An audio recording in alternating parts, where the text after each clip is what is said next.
O primeiro passo é o mais importante da vida de um casal, porque se você errar o primeiro passo, você errou 90% já, e isso vai te incomodar um bom tempo aí na vida do casal. E por que eu tô falando isso? Bom, tô me referindo a sair da casa dos pais e morar junto. Ou não sair da casa dos pais, né? Ou o ato de você ir morar junto com o mozão. Tem que tomar muito cuidado, porque se errar nesse passo, vai atrapalhar, vai ficar ali com vocês um bom tempo incomodando o crescimento do casal, a evolução, pode causar Bom, vamos me aprofundar mais nesse assunto. Mas quero já antecipar aqui que esse vídeo aqui, ele é o segundo episódio de uma série de vídeos que nós vamos fazer aqui, né? Serão 5 vídeos no total. É um especial Dia dos Namorados, tá? Onde a gente vai compartilhar um pouco da nossa vida, da minha vida com a Becca, né? De como nós criamos um projeto de vida a dois, tá? Se você perdeu o primeiro episódio da série, onde eu começo lá do início, como eu e a Becca tivemos a nossa primeira conversa sobre dinheiro, então, vai ficar aqui embaixo na descrição, vai ficar no card aqui em cima também. Então você pode lá assistir depois que terminar esse vídeo. Ou se você quiser assistir antes, para você pegar a linha cronológica da nossa história assim. Mas também tanto faz o que você achar melhor, tá bom? Bom, vamos lá pro vídeo. A decisão de morar junto. Muitas vezes a gente acaba tomando por impulso. Não vou dizer que a maioria dos casais fazem isso, mas boa parte toma essa decisão por impulso. Por quê? Porque age pela emoção, né? A gente acaba querendo morar junto porque a gente ama tanto aquela pessoa. Tem uma paixão incrível, eu quero compartilhar minha vida com ela, eu quero morar junto logo debaixo do meu teto, acordar, eu olhar para aquela cara cheia de ramela do meu lado, né? Tipo, você quer morar, compartilhar aquela vida junto com o mozão. Porém, a gente acaba antecipando algumas coisas por querer antecipar aquela vida maravilhosa que você quer viver com o mozão, que você imagina viver. Sendo que você pode construir aos poucos ela e não atrapalhar. Por exemplo, muitos casais, quando escolhem compartilhar o mesmo teto, por exemplo, eles já querem casar, eles já querem financiar um imóvel, já quer fazer uma festa enorme. Isso começa a comprar vários eletrodomésticos, isso vai acabar comprometendo as despesas do dia, porque você não está acostumado com aquela rotina da sua casa, né? Você não sabe o quanto você gasta de mercado, você não sabe quais são as despesas da casa, você acha que até consegue bancar.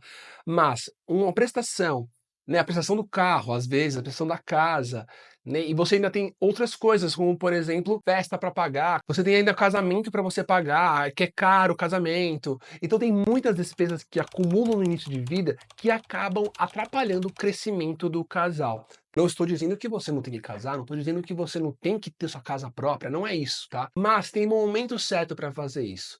Por exemplo, ó, quando eu e a Becca, a gente decidiu morar junto, não foi do dia pra noite, né? A gente começou, conversava sempre. Eu acho que como qualquer outro casal de namorados, a gente vai conversando, quando a gente vai morar junto, né? Nossa, aí começa a sonhar com a nossa vida junto, começa a pensar no apartamento ou na casa do sonho de vocês. E é o que estimula a gente, às vezes, a entrar no financiamento, porque a gente quer ter a nossa casa própria, ou quer fazer aquela festa maravilhosa de casamento. Então, assim, vocês vão concretizar isso daí, mas antes, às vezes, precisa passar por outros caminhos ali até chegar nessa vida tão sonhada, né? E a gente, quando a gente escolheu fazer isso, um ano antes, a gente escolheu juntar nossas finanças. Então, para vocês fazerem isso, tá? Porque tudo depende da maturidade do casal. Tem um momento certo para você começar a juntar as finanças, né? Mas a gente preferiu fazer isso antes mesmo de morar junto, porque sabíamos que isso pode ser um problema, né? Existem muitas diferenças entre eu e a Rebeca. Cada um lida de uma maneira com o dinheiro aqui em casa e sempre lidou, né? Eu sempre fui aquele mais muquirana, a Beca sempre foi aquela mais gastadeira, como eu disse no vídeo anterior, né, no episódio 1.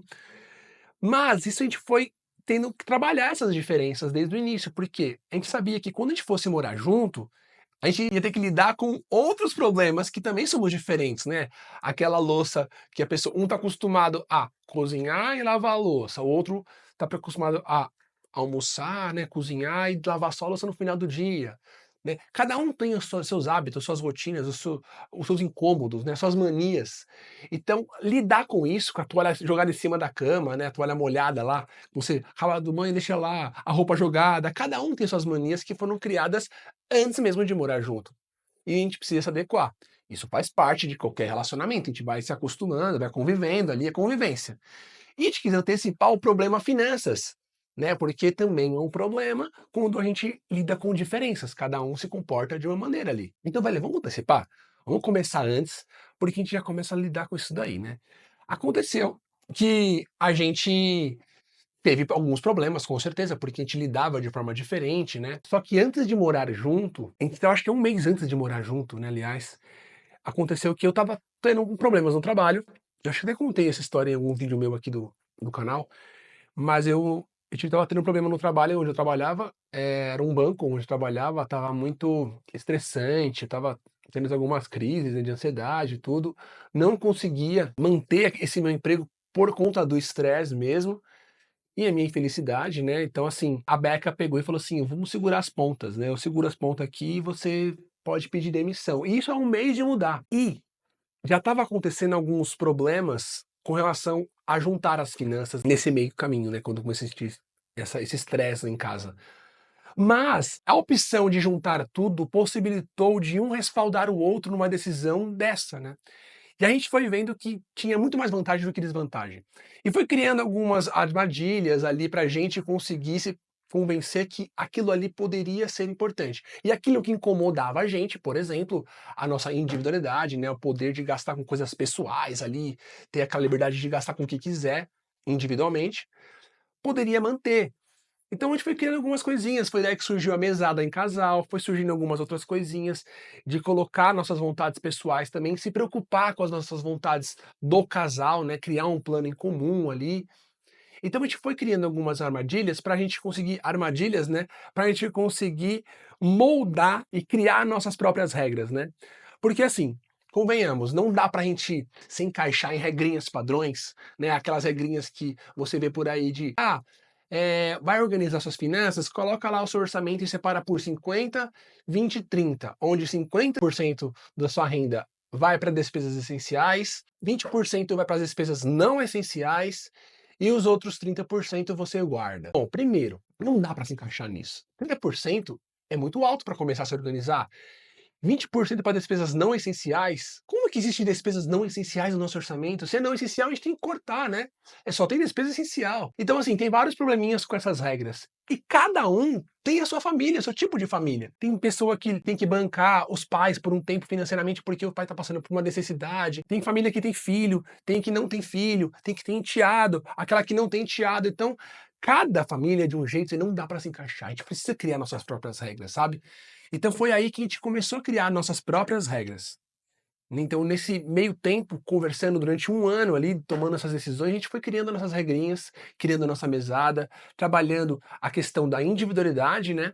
E também com as vontades do casal. Eu até anotei aqui para não perder o fio da meada, porque eu sei que são muitas coisas que a gente acabou fazendo durante esse nosso trajeto, né? E como eu falei, não dá para todo mundo juntar as finanças, né? Falar assim, vamos, ó, junta as finanças que vai dar certo. Só que depende muito do casal, do nível de maturidade deles. Para a Beck e eu, a gente já estava junto há um tempo e já tinha esse nível de maturidade no casamento, de união, e mesmo assim tivemos alguns problemas, claro, no início, só que a gente foi trabalhando, criando algumas regrinhas básicas para conseguir lidar com isso, porque a gente sabia que junto a gente era mais forte e conseguiu sair muito mais rápido desse perrengue que eu saí e pedi demissão, né, porque quando eu pedi demissão, comecei a me dedicar para o Rikuzen, né, e pô, hoje a gente tem mais de 5.000 alunos, deu super certo por conta desse respaldo que a Rebeca me fez lá atrás, sabe. Então vale a pena juntar as finanças por conta disso, porque vai ter muito mais possibilidades, individuais inclusive, para você conseguir oportunidades, né, de você assumir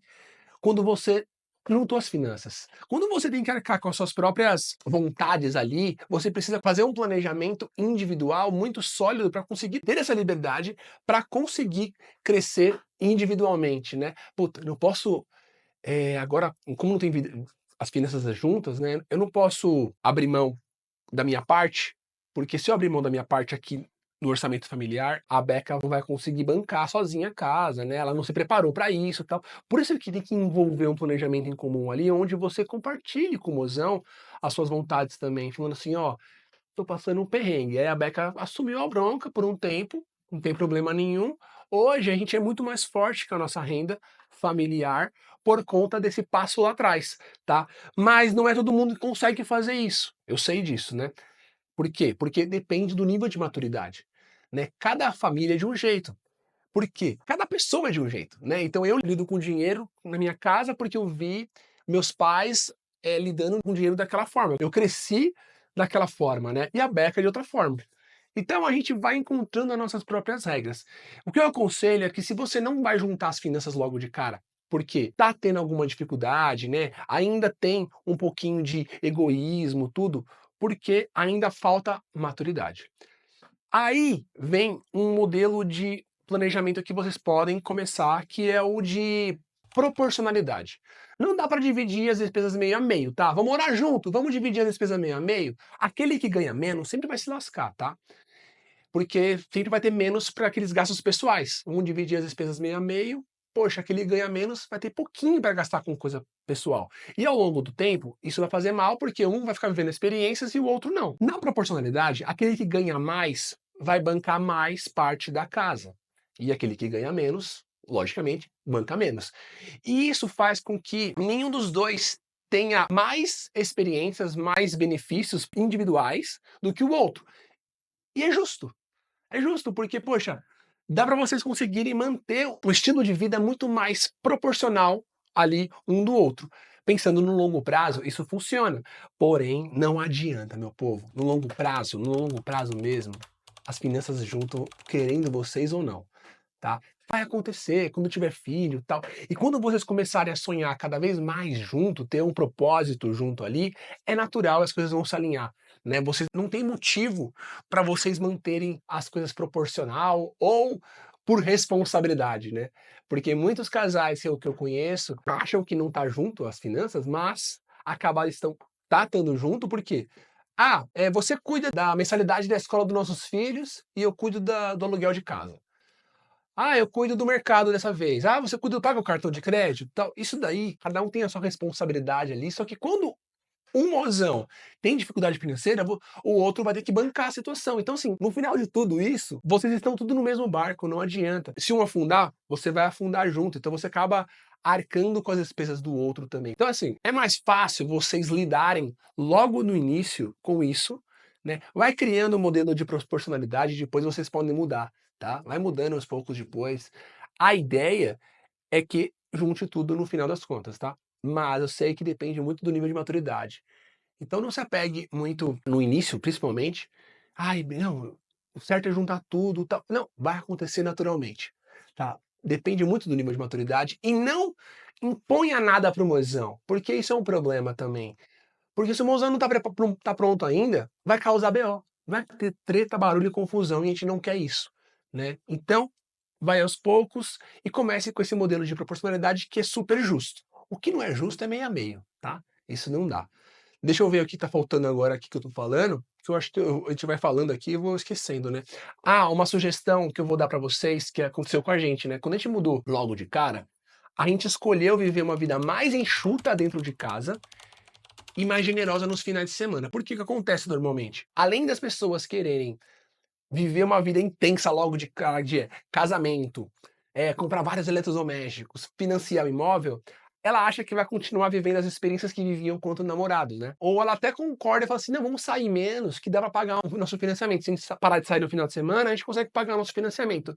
Só que o problema disso é que você está trocando uma vida cheia de experiências de namorado e passando a uma vida de pagar contas. Isso é um grande problema. E o que a Beck e eu decidiu desde o início é que a gente não queria abrir mão das experiências que a gente vivia, né? Então falou assim, ó, vamos viver uma vida enxuta dentro de casa, né, para conseguir ser mais generoso no final de semana também, viver experiências, porque se a gente começar a cortar aquilo que uniu a gente lá atrás, né, que foram os passeios, né, aquele jantarzinho legal, isso daí une o prazer, né, o lazer, o prazer une o casal. E se você corta aquilo ali, claro que você vai acabar culpando o seu relacionamento, porque você tá, eu tô morando junto desde que eu casei, desde que eu fui morar junto, eu parei de ter prazer, né. No curto prazo é tudo maravilhoso, vamos cortar? Vamos, eu quero morar com você, mas no longo prazo, você vai cortando as coisas, deixa de sair,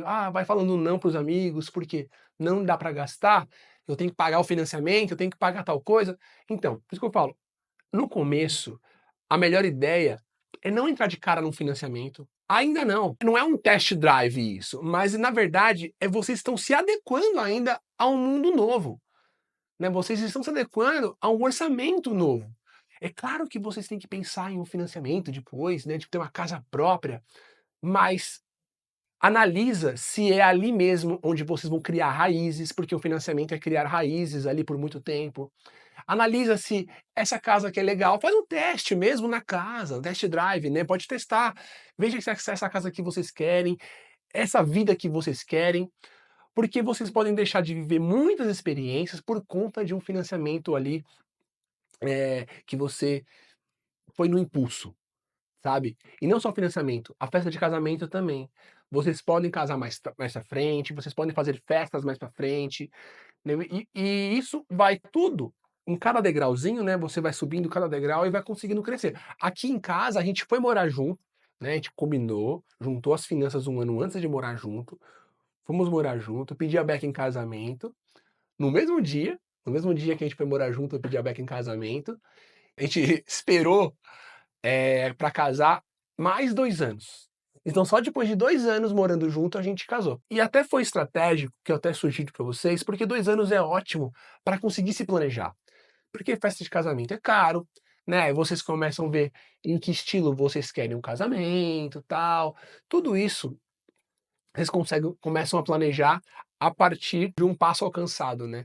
Então espera um pouquinho, porque atropelar, né, a gente querer uma evolução imensa logo de cara nesse primeiro passo que eu tô falando, ela pode atrasar o próximo passo, né, porque você vai ficar pagando aí financiamento por um bom tempo, vai ficar pagando a festa por um bom tempo, sabe. Isso atrasa a gente, o crescimento, né. Então a gente fica estagnado por um bom tempo até dar o próximo passo, né. E a gente quer, pra quem principalmente quer ter filhos depois, aí puxa, puta, vou ter filho agora, aí vai amassar o meu orçamento. Ou não, ou a pessoa tem mesmo assim, e amassa mesmo assim, e começa a viver uma vida cheia de restrições, ai culpa o casamento, e culpa o filho, e culpa não sei o quê, a culpa é do meu, calma, né. Então vamos dar um passo de cada vez, que as coisas vão acontecer naturalmente, né. Então assim, cuidado com esse primeiro passo, porque esse primeiro passo, ele é o mais importante. Se você errar nesse passo, vai comprometer alguns aninhos para frente da sua vida, tá. Para quem já deu esse primeiro passo e acha que está comprometido já, né, não tem problema meu povo, vocês conseguem fazer uma análise ali e ver o que que vocês podem corrigir, né, vocês podem devolver o apartamento, se faz sentido, né, agora desse financiamento, né, ou fazer um ajuste de rota para vocês começarem a viver uma vida mais enxuta dentro de casa, para dar um passo para trás, para depois dar 2 para frente, sabe. Então é analisar e enxugar o seu orçamento ao máximo, para depois continuar vivendo experiências, porque as experiências é o que une o casal e a família, tá. Para quem já tem filho, poxa, o prazer é o lazer ali, né, e a gente não pode cortar tudo isso e falar assim: "Ah, nós estamos construindo um futuro melhor". Não existe futuro se você não estiver vivendo o presente, então vocês precisam cultivar esse presente também. E é claro, você tem que dividir, né, equilibrar o seu orçamento para não esquecer do futuro também, mas não corte o lazer do presente só para você construir algo que você acha que tá, o seu estilo de vida, né, mas: "Ai, eu tô pagando um financiamento". Meu, cuidado. Se você tiver com o seu estilo de vida apertado ali, pagando transporte caro, moradia cara, dá uma analisada, porque geralmente essas categorias são aquelas que mais ocupam espaço, comprometem a nossa renda, moradia e transporte, né. Eu fiz uma pesquisa recentemente que é justamente essas categorias no orçamento do brasileiro que compromete mais. Por quê? Porque as pessoas querem trocar de carro, né, ou às vezes precisam do carro, e a moradia a gente acaba antecipando muito a questão do financiamento em um momento que não é o ideal, tá. Então, vai primeira vez, dá esse primeiro passo, espera, né, faz um teste. Faz um teste no aluguel, espera também para casar, fazer uma festa logo de cara, porque isso pode comprometer muito o orçamento de vocês e vocês terem que enxugar tanta coisa no orçamento de vocês, a ponto de cortar muitos prazeres logo de cara, e esse casamento no início vai ter só algo, no início não, né, nos primeiros anos, né, só aquela sobrevivência, aquela sensação de sobrevivência e o lazer pouco. Vai ter um pico de energia, festa, lua de mel, casa nova, maravilhoso, muita energia boa, positiva nesse início, mas depois vai dar vai ter uma queda, porque vocês vão ficar meio que estagnados pagando as contas que foram, né, que pagaram a da festa, e o financiamento comprometendo com a parte da renda. Então toma cuidado com esse primeiro passo, tá bom? Bom, esse foi o segundo episódio, tá? Que eu quero falar pra vocês. Eu compartilhei um pouco da nossa história, do primeiro passo que a gente deu. E, meu, ajudou muito a gente. Inclusive, nós estamos ainda vivendo uma vida enxuta aqui em casa, porque a gente quer viver mais experiências ainda, a gente gosta de viver experiências, a gente gosta de viajar, né? Então a gente acaba vivendo uma vida mais enxuta dentro de casa. Bom, uma sugestão que eu vou deixar pra vocês aqui, que agora, né, eu acho que depois que vocês forem morar juntos, tudo, até antes inclusive, tem que ter o hábito de criar uma reunião de casal, tá? Essa comunicação, de começar a compartilhar o sonho de vocês, as vontades de vocês, precisa sempre estar ali com vocês alinhadinha. Esse alinhamento que vocês vão ter sobre os planos, sobre os desejos do presente também, é muito importante para vocês manterem a sintonia de vocês durante a vida de vocês. Então conversem, façam uma reunião de casal, pelo menos uma vez por mês, para compartilhar os desejos de vocês, para ver se vocês estão alinhados, né, atualizar quais são os objetivos de cada um individualmente e do casal, para vocês construírem e projetarem a vida dois de vocês no futuro e também construir algo no presente, né? Isso que é muito importante. Beleza? Então, eu vou deixar aqui, ó, na descrição o episódio 1 dessa série e também para quem semana que vem eu vou postar o terceiro episódio, mas se já é semana que vem, o link do terceiro episódio e os demais episódios vão estar na descrição também, tá bom? Então valeu, muito obrigado e a gente se vê na semana que vem.